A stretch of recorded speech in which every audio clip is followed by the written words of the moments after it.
Frontin' hardcore when you barely soft porn. Never penetrating the end to get your heart warm. Rock on at the ridiculous pace. Disrespect hip-hop and I'll spit in your face. These kids are a waste of oxygen. It's madness, get in your case and all your shit. Like bag checks, got my eye on ya. Like insanity grabbed ya. Y'all see the packaging and I can't stand rappers. It's bound to get ripped and it turned into garbage. I stay blessing mics, my followers pay homage. Sub saying blessing it, yes I am blessing it. You be for life, hell yes we stay blessing it. I'm blessing it, yes I stay blessing it. 5Ds forever, you know we stay blessing it. Sub saying blessing it, yes I am blessing it. You be for life, hell yes we stay blessing it. I'm blessing it, yes I stay blessing it. 5Ds forever, you know we stay blessing it. On point like a prince we right with, living righteous. In these times of peril and crisis, the pain is squeezed lifeless. Yeah. What's the matter, who's the nicest, who's alive, who's gonna live to see the livest? Hopefully me, my lifeline of MC extends past the paying dues, how much it costs to be free. Good morning everyone. It's 9 a.m. on KDVS Davis 90.3, and you're listening to the Diversity Forum. This is Kenya Mitchell, a fourth-year graduate student here at UC Davis, and this is the Diversity Forum. The Diversity Forum promotes the acceptance of diverse peoples and community well-being by providing a venue where positive dialogues on issues of diversity at UC Davis can be shared on the airwaves and online. The Diversity Forum was created to support Davis community members from all backgrounds, regardless of ethnicity, physical ability, religion, gender, age, or sexual orientation. The goal of this forum is to collectively find solutions to issues relating to diversity that can be acted upon immediately within the community. Moreover, the forum will highlight the positive actions of diverse individuals and groups who make our city great. This is a public forum, so feedback is welcome and appreciated on this forum. If you have any questions or comments during the show, please call us at 530-754-KDVS or post on the brand new website, ucddiversityforum.tumblr.com. When giving feedback, please keep in mind, we only welcome comments that adhere to the UC Davis principles of community. And also, let's keep in mind that this show does not reflect the views or the opinions of KDVS or the University of California, Davis. So for this first episode of the Diversity Forum, I'm welcoming today StarBacon, the student assistant to the chancellor. Say hi to everyone out there, Star. Hey, my fellow Aggies, how you doing? Word. That's great. This year, we're going to talk about Star's role on campus and some of the initiatives she's working on this year. So, Star, thanks for coming to the Diversity Forum. Thank you for having me. For sure. All right. Before we even get started, tell us a little bit about yourself. Well, from a personal standpoint, I'm really into, which is kind of like why I got into being this student assistant to the chancellor. I'm really into like planning events, like trying to get motivated, empowering people. So when you said Diversity Forum, I was like, I'm definitely down, which kind of relates to my major. I'm a community regional development major. I'm minoring in African American studies, and I'm also minoring in communications. So with those things, I kind of like feel like they're like tools in my toolbox to really like help me along the way. Definitely. And it sounds like those two study interests are what attracted you to the position. Could you tell us a little bit more about how you were attracted to the student assistant position? It's actually a really funny story, and I actually told it in my my application. Nice. I actually, when I first came here, I was thinking about coming to UC Davis, and Melissa Maganzo, who was the current student assistant of the chancellor, actually took me and my family on a private tour. And so we got to see the campus, and she told me her position, and she told me all the kind of things that she was working on, and I was just like, wow. I was like, I want your role. I want to be in that position one day. So basically when I got here, everything that I did, everything that I participated in was very intentional and trying to make sure that I was actually preparing myself to actually represent like all undergraduate students so that one day I could actually apply to be in that role. I didn't intentionally intend on actually applying my third year to serve, but someone had told me I should think about it. I was actually going to run for Senate, and I thought about it. I ended up getting it, so I'm very happy to be here. Yeah, we're glad you're in the position too. Well, I am. I can't say the royal we because there's only one of me, but I'm sure there are a lot of other students out there who look to the work that you've been doing so far and really appreciate your presence in the chancellor's office. So here's my big question. What are some of your goals this year as student assistant? Well, we have actually plenty of goals. Like it's really funny because I was writing out lists. Like, I've been writing out lists of things, improvements, ways that I can go about changing them since I got on this campus. And some of those things I've been working on already, but some of those things, like, I came up with, like, this year with my partner. And so we have more than, like, 20 goals that we work on with the Chancellor's Undergraduate Advisory Board. And then we also have our own personal goals. One of the things that Patrick and I, my fellow student assistant chancellor, are working on is establishing a student-friendly housing and student discount program. Basically, it would allow for students. The student discount program would be like, currently you can get like discounts at different places, like around, around like downtown area and other parts of Davis. But you don't necessarily have like a system through which those discounts could, people could reap the benefits of, right? Yeah. So creating a system where you would pull in all the businesses that are already like basically participating and like giving students some sort of discount, helping them with the purchase of commodities and expenses and things like that. Yeah. But what we would do is then like provide them with a seal that like students would then be able to identify, and then also on our end promote it to the 30,000 students that we have here. So, the businesses are getting the promotion here and like basically a cosign by UC Davis, while students are able to get, cheaper food. So some of the places that we want to try and get is Target. We're working on Save Mart, Safeway. Those are the real places that we really need to have, discounts for, because then it allows for our expenses, which most students, no matter your race, your creed, whatever, most students are really struggling with expenses in college, and right. that's one of and then tuition going up. So just like the expenses of the college experience is a lot for students to juggle with. And on the other hand, housing is one of those most expensive expenses within that category. Definitely. So the part that we're trying to work on with that is trying to get housing providers to basically participate in this program. And if they participate in this program, they would be deemed student-friendly housing. And so we're setting up and working on the criteria. We're working with Davis Commerce. We're also working with Emily Galindo, who's, student affairs, student housing. So we're trying to get like all these different heads, also apartment complex like Tandem, and then making it where like all the housing providers would have to provide basically a student-friendly guide. So basically like this housing guide would tell them their rights. It would also take them through a step-by-step process that would then be able to explain to them like, okay, what do you do to make sure that you are able to identify good housing and a good housing provider? And then also like go through those other things like, asking your roommate like those very difficult questions. Right. And so just like taking them from start to finish through the off-campus housing experience, and then also like trying to help with maintaining like just the costs, as well as identifying those housing providers that don't provide quality service. So, Gotcha. Trying to put it all into this program to really allow for students to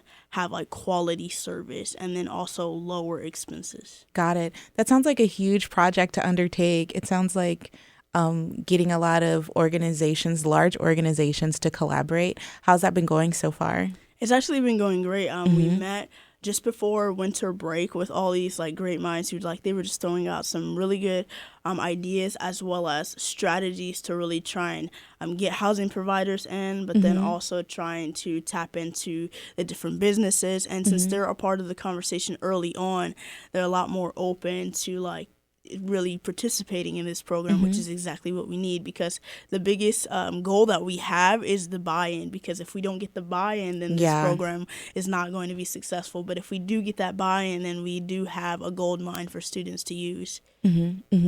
Well, that's a pretty big project you're working on, but I know you're working on other projects, right? Yeah. So can you toss out a few other projects you're working on right now? So right now we're actually working on the Chancellor's Civic Engagement and Leadership Awards Banquet. So that's going to be cool. It's going to be basically an awards banquet that would be annual for people to basically just like go ahead and be a part of this whole banquet. So it would be a UC university-wide thing.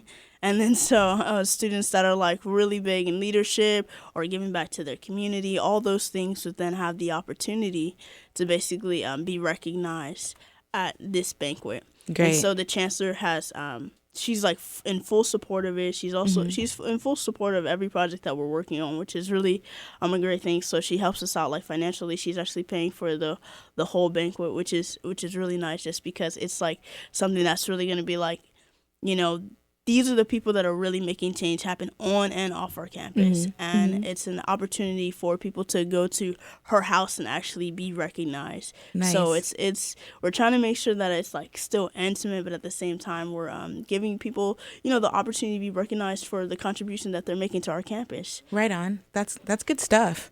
So I recently saw you take the lead at the last campus climate meeting that we had with the chancellor. I feel like we should give the audience a quick recap. And then you mentioned in that meeting starting a coalition of students. So can you describe what happened for everyone out there and tell us what you're thinking about? So basically the campus climate meeting was a meeting initiated by Chancellor Katehi and other administrators. And it was just basically an opportunity to bring, like, you know, students that were experiencing issues on campus and that were like, you know, like, because a lot of students are really like, especially when it comes to diversity, this is something that is an ongoing process that we really need to like work on. So it was basically giving that space for people to come together and work on the issue of diversity. Right. And so some of the major things that came up, which are also happen to be projects that we were currently working on, are students wanting diversity training for faculty members. So as I was like mentioning to you earlier, one thing we're trying to do is get diversity training for faculty members, but then also like one thing that's a little bit easier, starting with TAs, because we know that the process for faculty members is going to be a very long process. Right. There's a lot of politics involved with it and everything, but at least like with the TA portion, it's a little bit more student-led, so there's a little bit more flexibility in trying to get that instituted sooner than faculty. So we're trying to work on both of those. What actually came from that is a dual task force that administration is going to be putting together. So it's going to be made up of, there's actually not going to be any administrators. They're initiating it, but it's going to be made up of undergraduate students, graduate students, staff, faculty. So they are going to basically lead this process. Got it. And like creating this diversity training proposal and then take it to academics in it. But if they're a part of the conversation too, it's not like, you know, we're just like kind of like, you know, y'all need to fix this, you know. Right.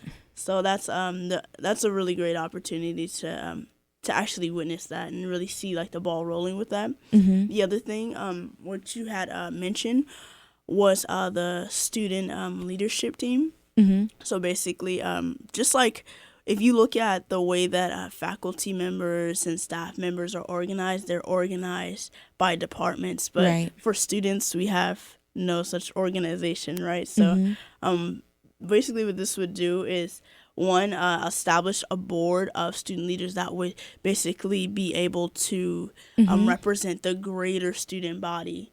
And so the top tier like leadership across campus. So we would get, you know, the AACCD president, vice president, student assistant, the chancellor, but then also like members from the student life center. So just really like trying to represent the greater UC Davis campus, and so that if we're having constant communication, we're also having collaboration, and we're also diversifying ourselves. And then there's also a body that, you know, administration can go to that really does represent students when there's some sort of issue, or when they want to give out some information, or when they want to collect some information. So it actually kind of like creates this system of communication between students and administration, and one that would be a lot more efficient than just Patrick and I, or you know, Carly and Bradley trying to represent, you know, the greater students. But then it's like you have people that are like, you know, overseeing their particular area. They have an emphasis in that area and they're knowledgeable in that area,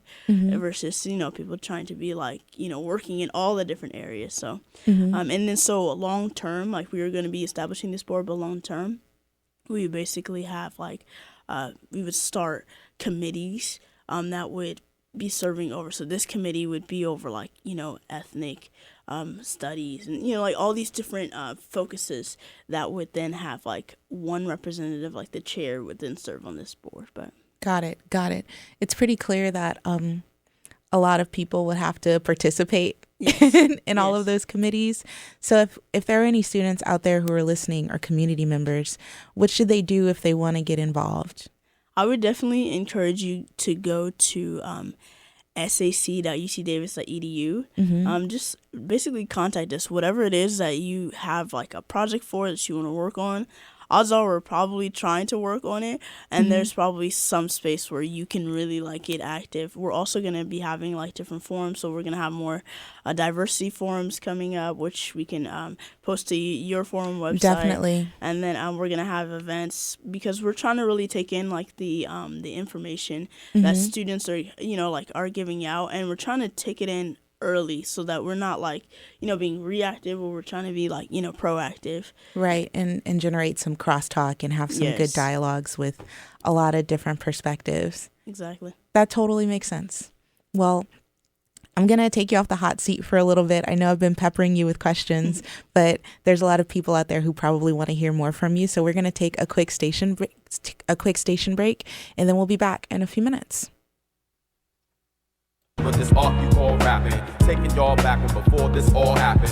Frontin' hardcore when you barely saw porn. Never penetrating the end to get your heart warm. Rock on at the ridiculous pace. Disrespect hip-hop and I'll spit in your face. These kids are a waste of oxygen. It's madness, get in your case and all your shit. Like bag checks, got my eye on ya. Like insanity grabbed ya. Y'all see the packaging and I can't stand rappers. It's bound to get ripped and then turned into garbage. I stay blessing mics, my followers pay homage. Sub stand blessing it, yes I am blessing it. You be for life, oh yes we stay blessing it. I'm blessing it, yes I stay blessing it. 5 D's forever, you know we stay blessing it. Sub stand blessing it, yes I am blessing it. You be for life, hell yes we stay blessing it.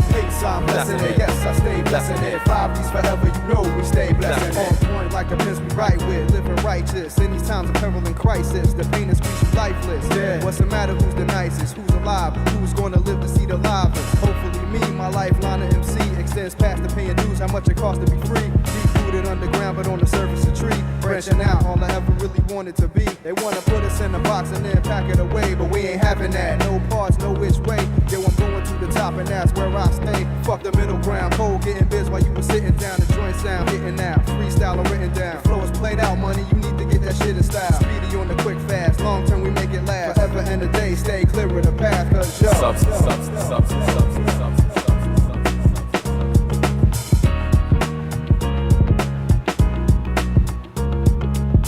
Stand blessing it, yes I am blessing it. You be for life, oh yes we stay blessing it. I'm blessing it, yes I stay blessing it. 5 D's forever, you know we stay blessing it. Sub stand blessing it, yes I am blessing it. You be for life, oh yes we stay blessing it. Look, it's a bird! It's a plane! No, it's the KDVS fundraiser coming at you April 21st to the 27th.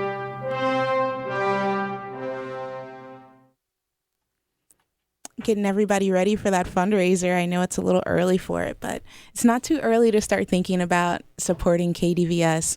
Hey there, it's Kenya Mitchell, and you're listening to the Diversity Forum. I'm here with StarBacon, one of the student assistants to the chancellor, and we are talking about some of her goals to support students, especially in housing. Hold on one moment. We have a call.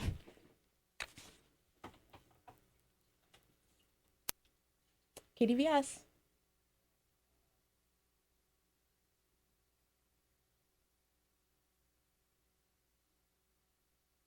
Okay, thank you.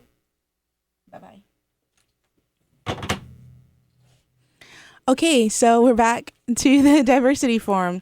We're here with StarBacon. So we were earlier talking about climate change, but now we're going to talk more about your position itself.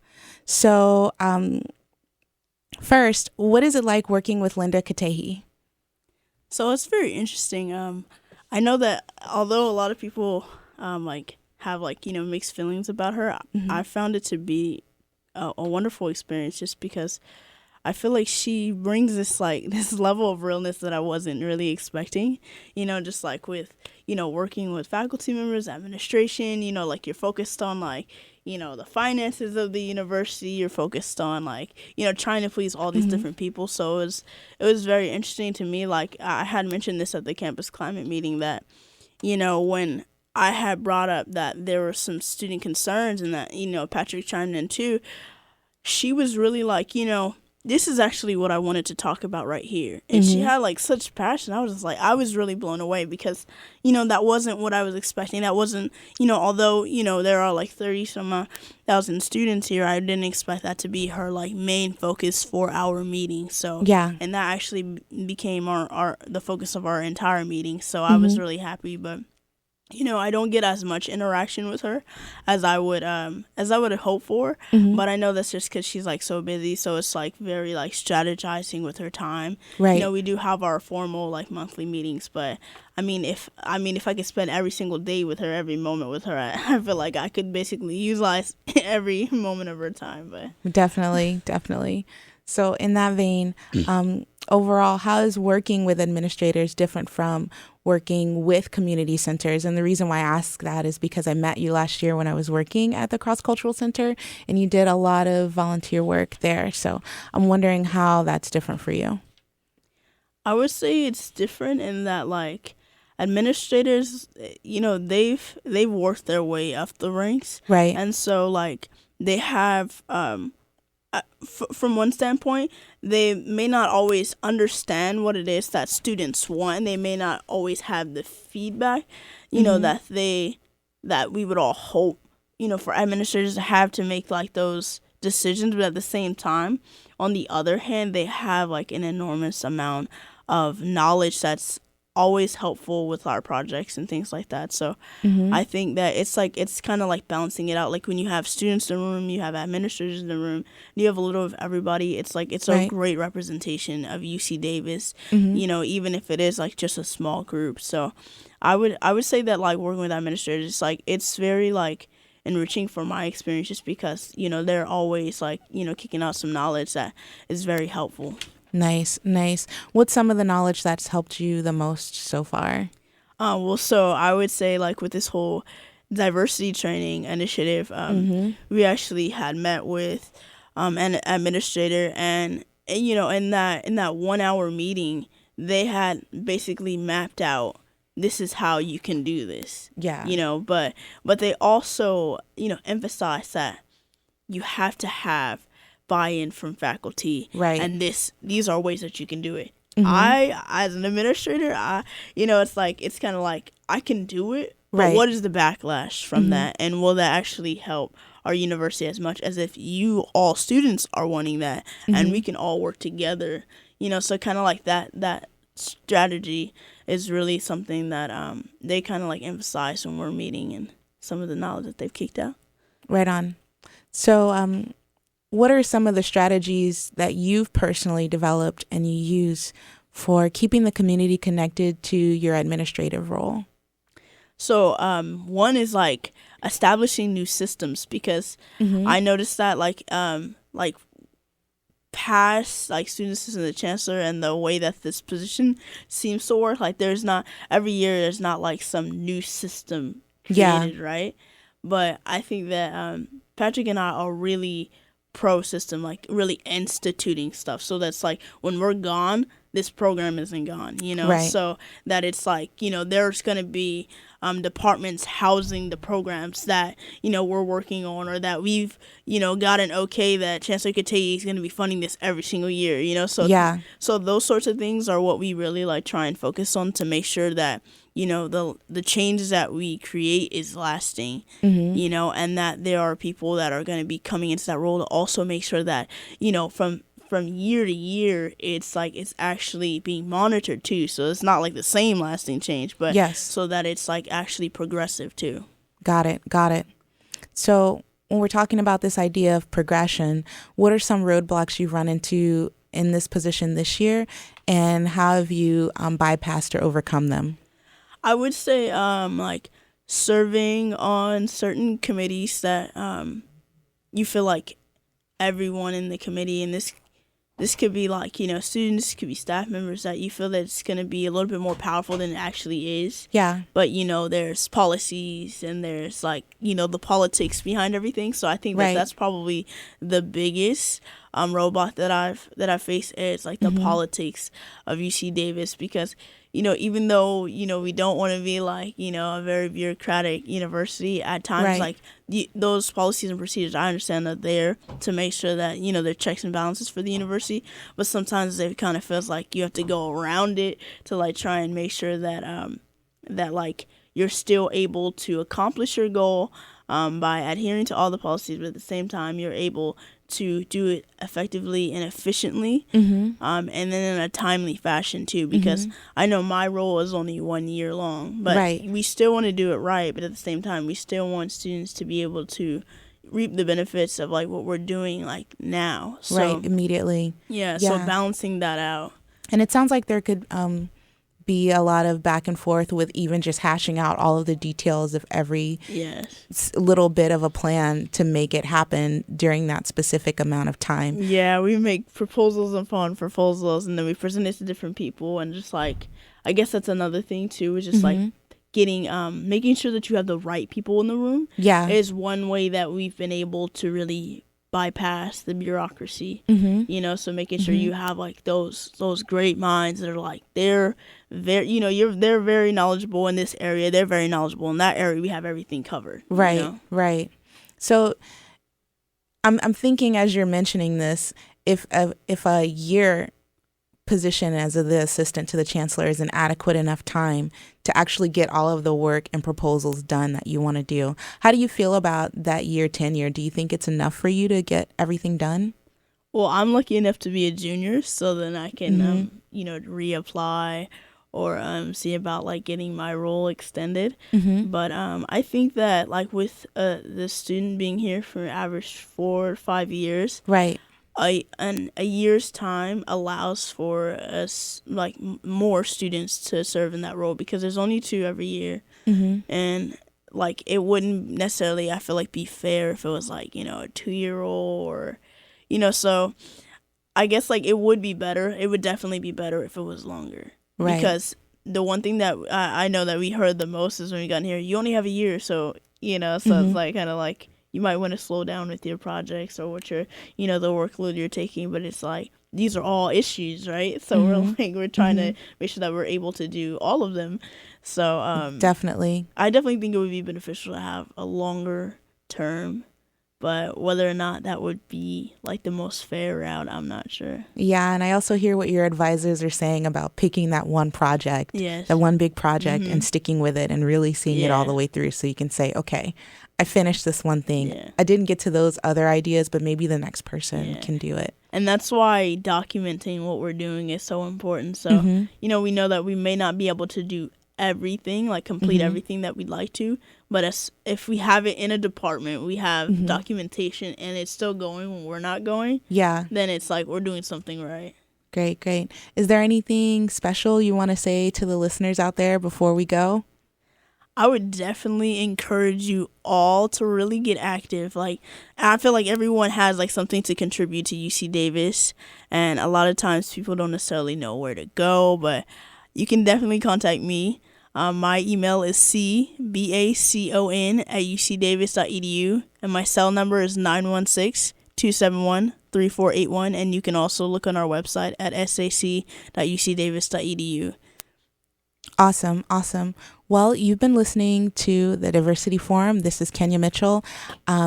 We'll be here next week at Wednesday, 9 a.m. once again.